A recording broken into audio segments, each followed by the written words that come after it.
All right, well, first question, just start with your name and title, please. Sure, Roberta Lange. Do you want me to spell it? Sure. Roberta, last name Lange, Lange, and I'm the chairwoman of the Nevada State Democratic Party. Okay, so in your capacity as chairwoman, you've kind of had a little bit of an experience the last few days. What has this been like for you? What's happened? Well, it started actually before the convention, and it's just bled over into the convention. And then after the, I didn't come on stage in the afternoon because there were death threats being hollered at me from the floor. There were vile comments being yelled at me when I was speaking at the microphone. So I stayed away. I had to take security to the bathroom at the convention. It's been awful. And then when the convention ended, here I am, my phone immediately started ringing with phone messages and text messages and Twitter messages and Facebook messages. It's been vile. They've attacked I do this as a volunteer job, being the chair of the state party. So they've attacked the place of my employment. And I mean, it's just been tragic, I think. Why is this happening? I think that, when you have the Sanders one of the Sanders high-level officials go to a rally and say, we're going to take down this convention and we're going to take down the state party and we're going to get all our people in there, that is insightful. And so when you get all the people in the convention, the first time I said something that they didn't like, they rushed the stage. And it just continued throughout the day. I mean, when you can have delegates and you have a U.S. senator who's one of the most progressive United States senators, in Barbara Boxer, go up on the stage and address the convention and talk about unity, and all they did was boo and put stuff in her face so they couldn't see her on the camera, on the screens. I mean, it kind of speaks for what happened in the day. And so, Roberta, going into the convention, did you know that things would get that heated? Obviously, there was, I've read the email chain between yourself and Aaron Bilbray. There was a lot of things going on before the lawsuit that was filed against the state party. Were you aware that things would get, that vicious and that, I was there in the front, I saw and heard the things that were yelled at you. So did you know going into it that it would be that bad? Look, I think you're always want to have a positive attitude, and I had a positive attitude going into the convention, but you always need to prepare for what could happen, and I think we did that. I mean, we brought in extra security, we brought in Metro, we had the Paris security. 5 minutes before the convention ended, the Metro came to me and said, I can no longer guarantee the safety of the people at this convention. You need to shut it down. I saw, hundreds of voicemails, the text Thousands. messages, thousands. I mean, you're laughing about it, you seem pretty calm. Like, how are you dealing with this emotionally? I think that in the beginning, it was disbelief. Then I was a little scared. When people are attacking my life, my family, my grandchild, my kids, I'm scared for that.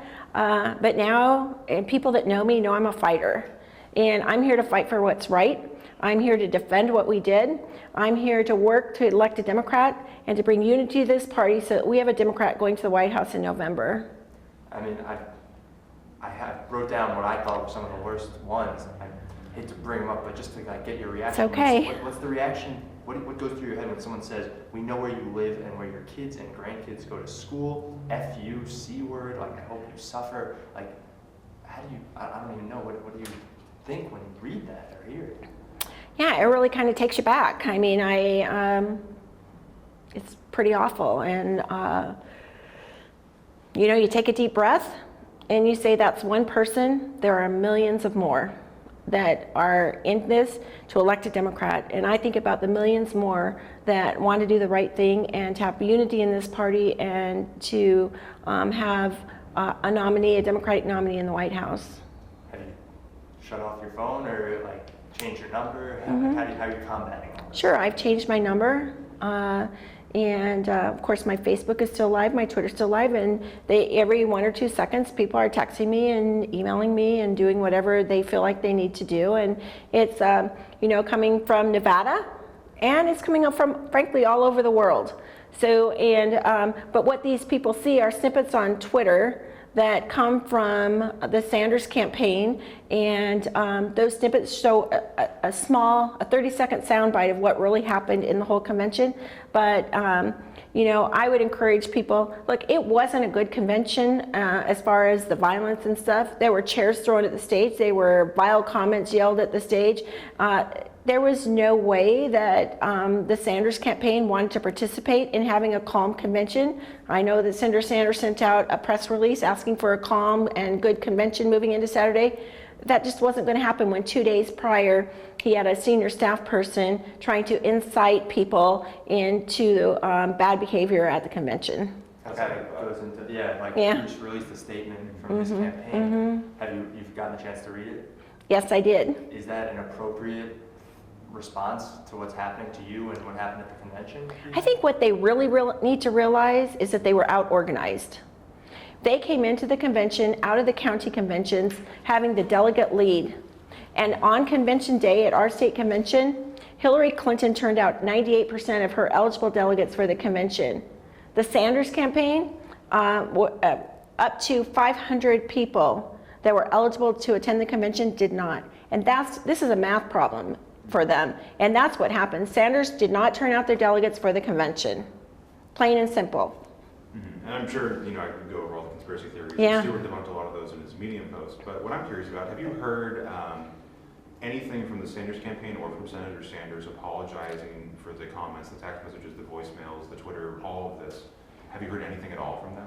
No, no, I have not. And when they had the opportunity to apologize, when they sent out a statement, instead of apologizing for what happened and how their campaign and their people behaved, they attacked the state party. So, you know, I am mystified about how they could think this kind of behavior was okay, and how they would think it was okay that a senior staff person incite people moving into the convention. You've been involved in party politics in the state Long for a time. Has any campaign ever abdicated responsibility when things like this happen, or any campaign supporters gone to this level of negativity and just personal attacks? I've never seen anything like this ever before in the politics that where I've been involved in this state. Ever, never. It's uncalled for, obviously, to go after you, but especially your family, grandkids. What's going on at Porchlight Grill? What's happening there? Yeah, so that's where I work. So starting Saturday night, they started getting uncontrollable phone calls, so much that they had to turn off the phone. That people have gone and Yelped and posted nasty things about the restaurant. People that haven't even dined there have been posting nasty events. Someone cloned my name and put nasty comments about my husband on our Facebook page. You know, look, the bottom line there is we have single mothers working there. We have someone trying to pay off their student loans. When they do stuff like that, it hurts those people that are trying just to make a life comfortable for their family.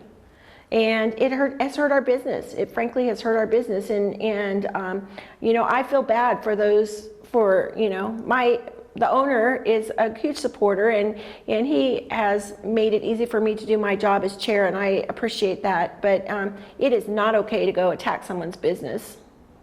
And outside of, you know, there's been the chalk vandalism at the party headquarters. You guys were closed yesterday. The text, the phone calls, the online messages. Has there been anything else? You know, have people come up to you or come to your door or anything like that? Are you? Not at this point.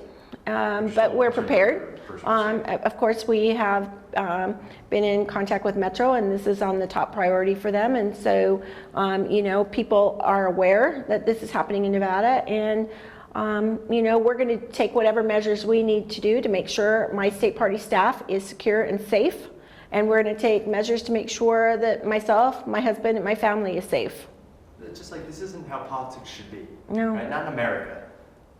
This, you know, this isn't some like war-torn, crazy, revolutionary kind of country necessarily.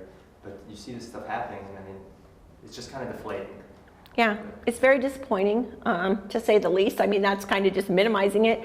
But yeah, I mean, we have sent a 4-page letter to the DNC Rules and Bylaws Committee explaining what happened at our convention here in Nevada, and saying, look, we're concerned about X, Y, and Z at the national convention, and we think that you need to pay attention to these things. So you're attending the national convention, correct? I am. You're still one of the uncommitted delegates? Correct, I'm uncommitted. Have you made up your mind about who you're going to support? No, I have not. Are you concerned that the behavior at the state convention, I think there was a story in Politico where they talked to other state Democratic Party chairs who said, this is a concern for us going forward, what happened in Nevada. Do you think this might happen again in Philadelphia for the national convention? I've gotten text messages and emails saying exactly that this is going to happen in Philadelphia, and that's why we felt it was so important that we contact the DNC rules and bylaws and say, this is what happened in Nevada. We are concerned about the DNC convention. And just like we were concerned about the safety of our attendees because we had all the security there, I know that they will do everything in their power to ensure that there's a safe convention in Philadelphia, that we elect a nominee that is going to be in the White House after November. And so after being demonized by senator supporters and having, your face out there on all the social networks, are you concerned at all about going to Philadelphia as a national delegate? I'm not concerned. I'm going to go there and represent our state, and I'm going to go there to elect, help select the Democratic nominee. I'm looking forward to that.